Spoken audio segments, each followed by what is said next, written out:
All right, well, welcome. And we have a guest with us today, Mr. Dr. Matthew. Man, what an Gilbert. honor to have Matt Gilbert in the flesh. Glad to be here. And I hear that you're somewhat of a connoisseur, like an expert on seven-legged octopi, a.k.a. septipuses. Oh, okay, there we go. Okay. I was made an expert by your daughter, who has developed this like whimsical storyline around Fred the septipus and various injuries and travails that he's gone through. Lydia. This is definitely. I think Lydia probably almost outfell, drew one on his board every day after school. Wow. And so it created this like weird situation that I eventually started to take advantage of, where I have 8th graders for homeroom, and they would come in, and there would be this, and it would be labeled as Fred the septipus. Yeah.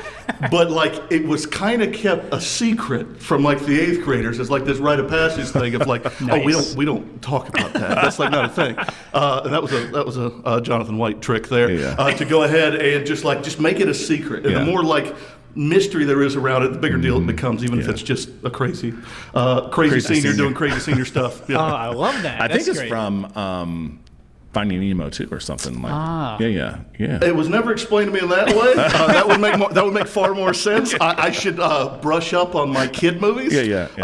Because I did not know that. I just thought it was a thing. And again, there's this whole backstory about it. It's a long story. So very cool. Yeah. Well, my question, I feel like this would be a great place to solve a dilemma. I'm a little bit nervous to ask it. Because if you remember, I know you remember, last year, man, our kids were on a pretty amazing soccer team. Yes.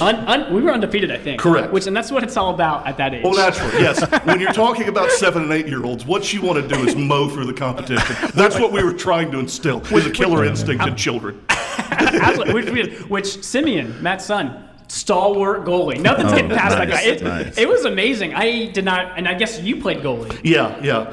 So growing up, like I was a bigger dude, and I wasn't exactly fleet of foot, and so we didn't have a football team at all at the time. And I'm like, I need to run around a good bit, and so I would go out there and play soccer, and like they were trying me midfield or a different place like that, and finally they're like, you're a goalie, bro. And so they finally put me back there, and it worked out pretty well. I got pretty decent at it because I was ornery enough to kind of run out there and kind of dive at dude's feet and stuff, and just be kind of a crazy person and do football things as a goalie. And so apparently it's genetic, because Simeon kind of does a lot of the same sort of stuff. I see the same mannerisms, like the same kind of mental thought processes, and so I find myself way more nervous watching him do it than it's weird being a parent watching this kind of stuff, because when you play you don't think about it, but when you're watching your kids out there and it's like that kind of thing, even at such a low stakes thing as that, it still kind of makes you nervous.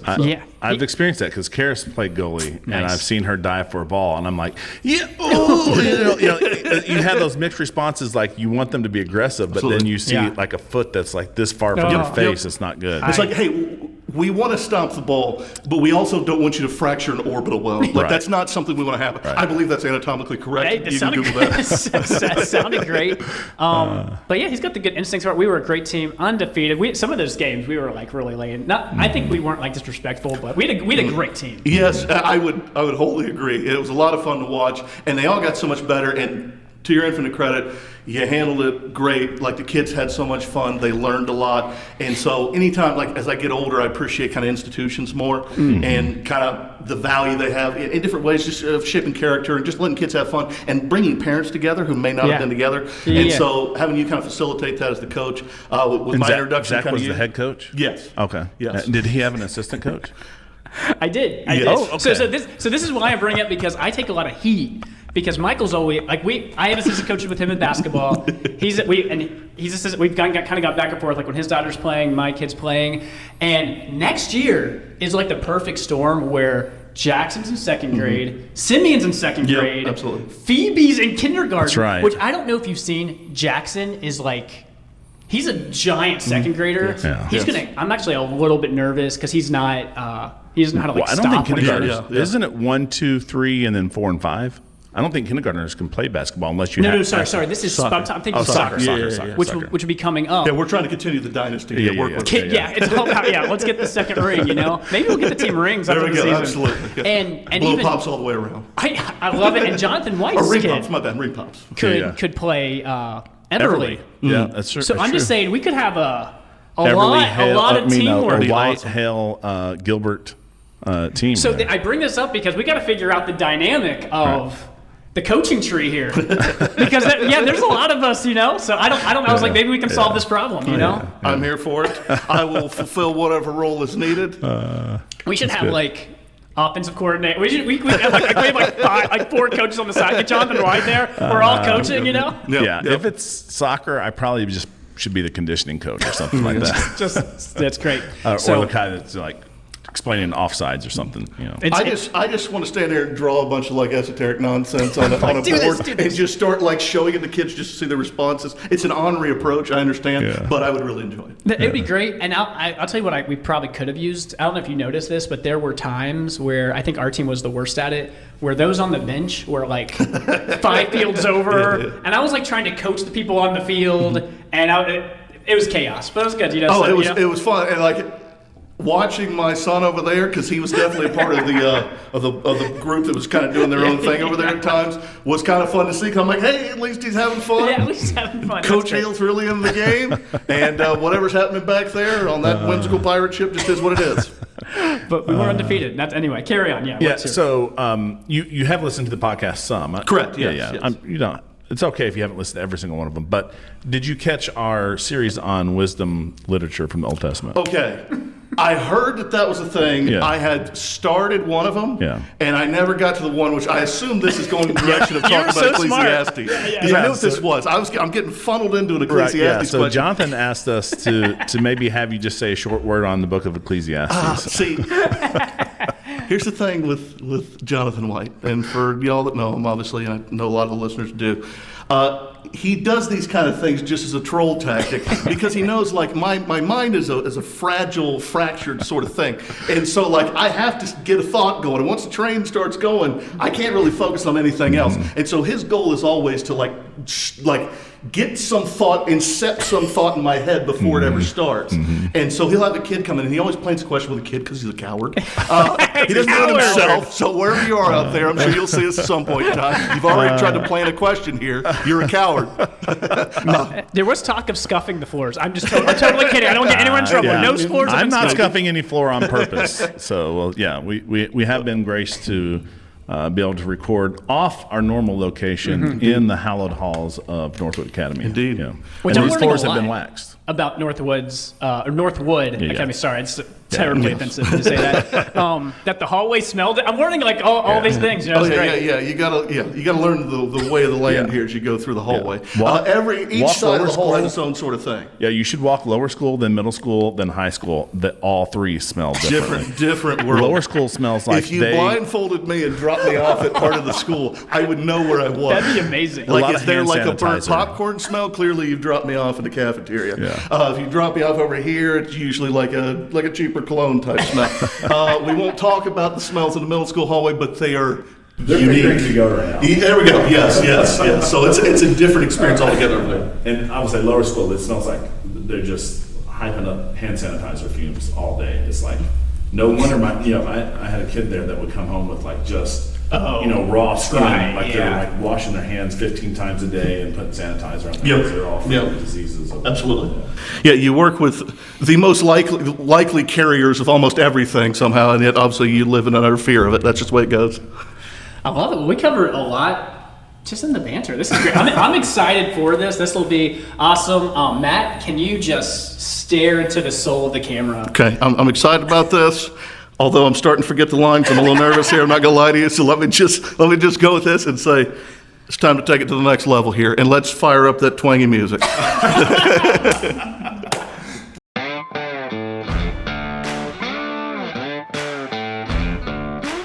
From the hearts of the Low Country in South Carolina.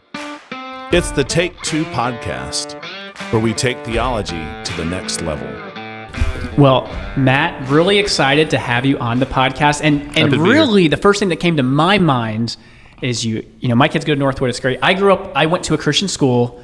You went to a Christian school. You went to Northwood as a student. Correct. And now you're teaching at the school you went to. And I think, not only does that encompass a lot of years, a few decades, and you can see how things have evolved. Like, what's the good, what's the bad. It's just so interesting to be in that kind of ecosystem and just being able to pour into kids' lives and see, like, I don't know. That's what I want to hear about your testimony, how it relates to all of that. So I'm sure a lot of things will come out of that. And I'm also interested to know how your parents, because they don't go to Northwood Assembly, do they?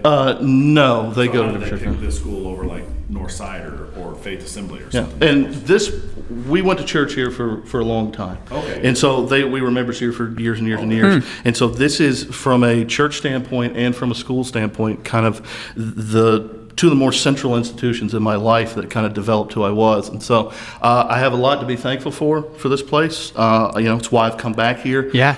It's weird to be back, but certainly, we chose this because I think at the time. Because you taught here for... How many years? This is going to be 10. A decade. Okay, nice. Which is like, it's crazy to think. I've been back here for a decade now. But yeah, this is going to be year 10. And so I guess for me, starting off, like most kids that grew up in the Bible Belt, like I was exposed to the gospel early. I did believe myself to be a believer, but there's this kind of rite of passage thing that I see, kind of coming of age sort of thing that I see with like all the kids at different ages. Some it's more severe than others, where like you start to question everything, where it has to switch from your parents' faith to your faith.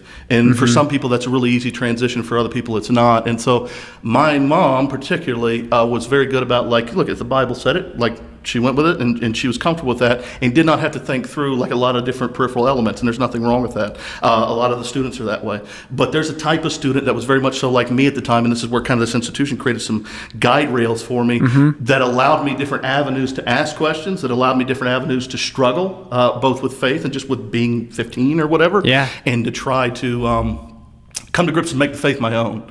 And so one of the things I'm most pleased with, to be honest, being back here is there are definitely situations with kids over the years that I've carried on a relationship after they've left, that I've taught multiple years, some of them 3 years, in a situation like that, where like you see the growth and you know that in some small way, like, look, I'm not the Holy Spirit, I'm not doing the work. I'm able to kind of be a little bit of those guide rails for them, and that's like the most thrilling process. And like teaching middle school and high school, because I've done middle school for most of the time. Last year I switched, and I went from teaching just 7th and 8th grade to now I teach 8th grade and seniors. Oh yeah. And so it's a different dynamic altogether of reaching kids in different situations that have different struggles, but seeing like different groups now that haven't been here 10 years go from the far end of the other hall, which you don't know what that is if you're not around here, but that's the middle school hall, and then you slowly march your way over here and then see who they become as seniors is kind of the thing that keeps you coming back. I am fascinated in not only, like, I grew up in a Christian school and I went to Christian school, but I never have taught at the Christian school I went to. That is like just it's amazing. It's so you weird, know? dude. Like I still at times, like I was telling, like up until a couple years ago, the assistant principal, who was like the hammer. Okay, yeah. If you got in trouble, he's made of wires, and like he didn't really show emotion like a real boy. He was kind of Pinocchio, you know what I mean? And so, but like if Pinocchio and Terminator had a baby, that's like what he was like. Okay, and so like he would come by my classroom, and it would be about a student, but like 15-year-old me remembered like, oh crap, I'm getting suspended. Because if Mr. Combs came by and it came by my room, I was in trouble. And like I couldn't get that out of my head. And so like anytime he showed up, like my heart kind of skipped a beat, because I'm like, I'm toast. Like this is going to be terrible. And so it's just weird. So it's different. It's different being in the building that like you, or not in the same building, but the same institution that kind of made you in some way. Oh, that is pretty cool. Not to get too much on a tangent. Biggest difference between an 8th grader and a senior, or like what? How would you characterize Okay. Because you teach both of those right now, so you're going back and forth. Okay. Yes, man. Okay. Ooh, that's a really hard question. Let's start with just the amount of showers taken. I think for seniors, considerably higher. But no, I mean that's more so the younger groups there. But there's a lot more in-depth questioning. There's a lot more cynicism from the older groups, if I had to be honest.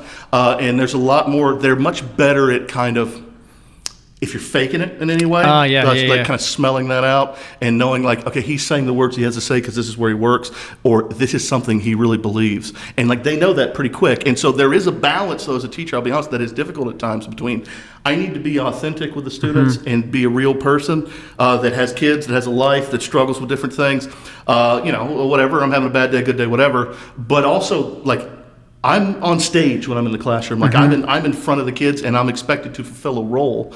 And so regardless of what's going on at home on that given day, when I show up here, they're expecting something from me. I can be as authentic as I can be. I can tell them, hey, having a weird day or whatever, but then getting into like, hey, I'm still here for these kids. And regardless of what I feel like I have, God's put me here, and I could pour out whatever I got here and trust that he's going to provide whatever I need in those situations, if that makes sense. Oh, that makes total sense.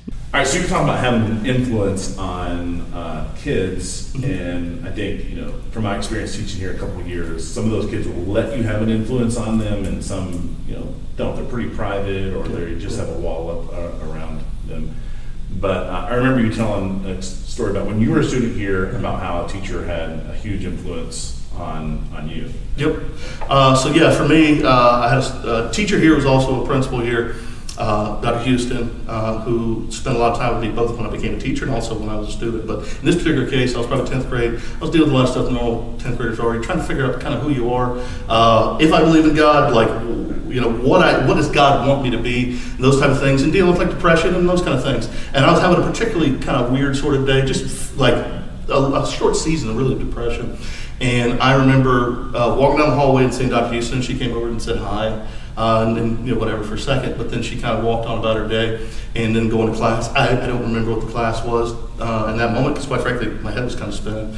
And I remember getting called out of class at that time, and that was kind of unusual because I didn't think I had a doctor's appointment or anything going on. And what had happened was Dr. Houston had seen me. She had known just from my facial expressions, from the tone of my voice, that something wasn't right, that I was going through something. And she cared enough, and she understood enough who I was to realize, hey, there's something here, and kind of pulled me aside and had a pretty long conversation, kind of get an idea of where I was and what was going on, and kind of get to the root of the problem. And it felt good in that moment to kind of be seen, and people taking time to pay attention to you. When you're 15, you feel like you're a little fish in a big pond or whatever. No matter what school it is, even in a small place like this, and so that there was a level of individual care and concern that I was taken out of class for probably an hour, and just was able to kind of go through and let loose of this in an area where I felt safe was profoundly important for me at that point in my development. That's pretty amazing, and now you as a teacher, can't do kind of look for those same kind of things, and know the people. Yes. It's like every day you kind of see both sides of it. I'll tell you, Matt is very attentive. Saw you during the soccer season, then didn't see you for a while, and then at Lydia's graduation party, saw you, and the first thing you said to me was, growing that, you said ferocious beard, and that gave me the confidence. I haven't trimmed it since. I'm going to keep it going because of what you said. That's awesome. Yeah, hey, the go-to there looks pretty good on you, man. It's not something I could pull off, but certainly something you're pulling off quite well, my man. So I respect you. Keep doing it. What do you circle them? Yeah, you guys can grow some glorious beards. This is what I'm stuck with. So I'm trying to do the best I can. But all I'd say, you got good attention to detail. And like with my job, I see patients and I see them 2 or 3 days a week. But you can see these people every single day. Yeah. And I feel like I catch a lot of stuff with my patients that like their physician will miss because you see them when you're sick or whatever. It's like, you pick up on stuff, and just having that time, it's pretty valuable. That's one thing we've had a great experience with Northwood, but just the investment of teachers that pick up on this thing, it's a pretty neat role, because I know, teaching, you get to have that influence, but just like with any other job, there's challenges with it. No doubt, yeah, and that's like the big one, because obviously when you do something like this, it's not about the money. Otherwise, you'd be doing pretty much anything else. It is about those connections that you're doing, and I don't mean that in a negative way or pejorative way, but like that's the reality of it, Yeah. But you do it because those situations pop up, and like, look, the cool thing about being here is there's any number of different subjects that are going on all day that you can talk about. I love a few things in life. Football, I love history, and I love theology, and at different points throughout my day, I'm kind of talking about all of them. And so those oftentimes, different situations create those sort of inroads.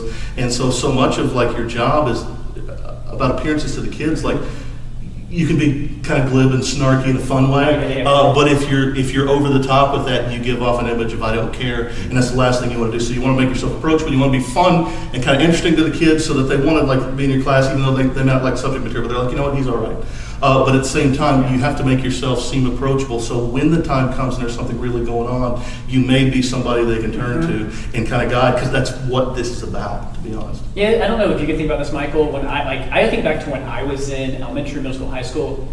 I had honestly had teachers that really cared about me, but there's like maybe 3 or 4 that I'm like, man, this, my 8th grade history teacher, like as someone I could go to and say something. You have those people in your life that, stick in my mind, 20 years later or whatever.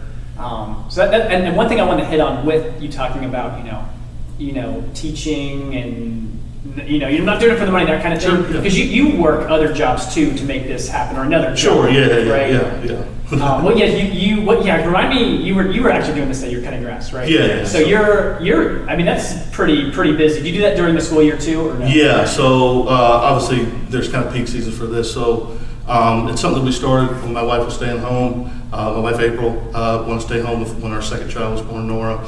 And so it was an opportunity where I said, okay, well, let's try this for a season, see what happens. And it's one of my favorite things we did. It's one of the things I'm most proud of, that we were able to give her that time with our kids, even, despite whatever financial stuff was going on. God was faithful and provided in that time period. But yeah, we started mowing, it was a couple of yards, and then it became kind of 15, and then probably at the peak of it became probably about 30. And I do that basically when school starts back. I'll go teach throughout the day, kind of hang out with a group of kids. So we have 6 classes a day. I tend to loosely call the after time 7th period, because there's this whole kind of group of kids that kind of comes by that I have a standard relationship with, and we goof around. And most of the time it's pretty casual, sometimes it's more serious. And then after that, we leave, we fill up the mower in the truck, and we go cut 3 or 4 yards, and then we go home. And that's kind of what the day looks like. Is there any merch available? He is saying this because he knows that his daughter, in this case it's Karis, was part of a campaign of blowing up my school email one night. I got up the next day and I had like 14 emails, and I'm like, oh no, I said a stupid. I must have said a stupid in class, which could happen. I'm like, okay, but I don't remember saying the stupid. So I haven't even looked at the emails yet, but I'm like, it's like 6:45 in the morning. I'm filled with dread, because I'm like, something's happened. And all of a sudden I look at the headline, and it's like mowing shirts. Can we please get a mowing shirt or whatever? And it's like, because my company logo, I mean, it's me, and my wife works the phones and sets up where I go to cut this. This is a pretty low end sort of deal here. And God bless my wife for being the brains behind this whole thing. I pick stuff up, put it down, and I ride in circles and yards, and the rest of it's up to her to kind of make everything work. But the shirts have Yetis on it, so it's just a Yeti pushing a push mower. And I was not telling the kids the name of the company for a while, and I was basically stalked by multiple classes of kids. And I don't mean like multiple 8th grade classes. I mean, there was like a group effort between like 3 different grades to try to figure out what the name of the company was, and look it up on Facebook, and maybe there's a Facebook review, and all this kind of stuff to find out. And they eventually find out, and they're like, we need Yeti shirts, and we need them now. Because the company name is Sweaty Yeti. Well, that's a great name. I wasn't, I'll be honest, at first I wasn't thrilled with it, but I was sold on this because at the time a friend of mine was helping. It was COVID. We're all trying to figure out what we're doing. Yeah. But a friend of mine was like, hey, we could just start cutting yards and see what happens, because we didn't really know what we were going to do, for working that time period. Yeah. And so he started with me, and he's kind of more marketing driven and kind of a jack of all trades kind of guy. And he's like, listen, we can come up with this name. People will, number 1, remember you. And number 2, we get shirts with Yetis on them. And I'm like, well, where do I sign up? However, since then, in the effort to look up my company again, loosely, the kids found that there's a guy called the Abominable Mow Man. And I don't know who the Abominable Mow Man is, but I'm so jealous at that name. And I'm like, I only have nickels to my name, but I would pay a large sum of nickels to take Abominable Mow Man off of you. Because look, respect the game. And that name is fantastic. The only other one I've seen that I really like, there's a dude out there who I see him around as I'm cutting yards to, and his Lawn and Order, which I respect. It's solid, but Abominable Mow Man is peak. It's peak. I also just love the idea in my mind of rival mowing companies. You're cutting a lawn, they're cutting a lawn, you're looking at them. Yeah, you're like, doing some sweet zero turn tricks. We go along, popping a wheelie on it. Yeah, sure. That's what we're all doing out there. Just having a huge competition. There's the cutting the yard part, sure, but what this really is an ego trip, a bunch of meatheads, where we just try to outdo each other with mowing tricks. That's great. You should go head to head. We should have a down to earth Thanksgiving. That's what our church goes. Oh, there we go. That's awesome. That's awesome. That's great. No, but I really respect, I think, you look out at the world today and it's like, this is a whole different tangent, but it's, to me, being a man is like, you're working, you're providing, it's like when you need to do things and work, you just do that kind of stuff. And that's really cool. So you can teach and have influence in lives, which I really like. I think that's, I know Michael's experienced that. How many of Michael's kids have you taught? 3 now, and the train's going to keep rolling.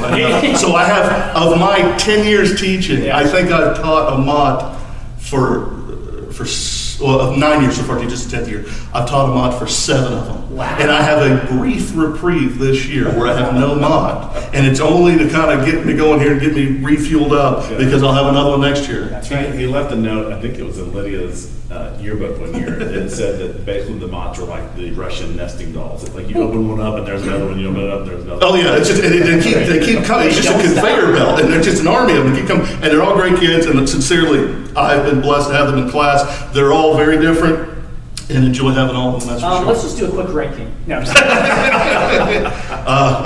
not going to be able to do that. I'll talk about a bunch of nonsense on this mic, but not that. Smart man. All right.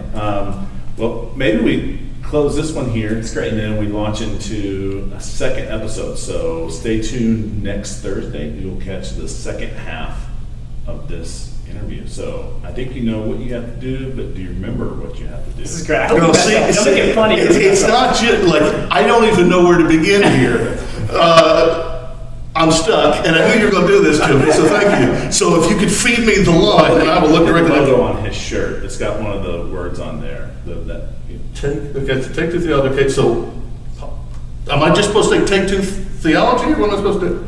Oh, that's our take. I should have said something that. Oh, okay, there we go. Okay, I got you. Okay, there we go. All right, so you want me to look, and that's our take.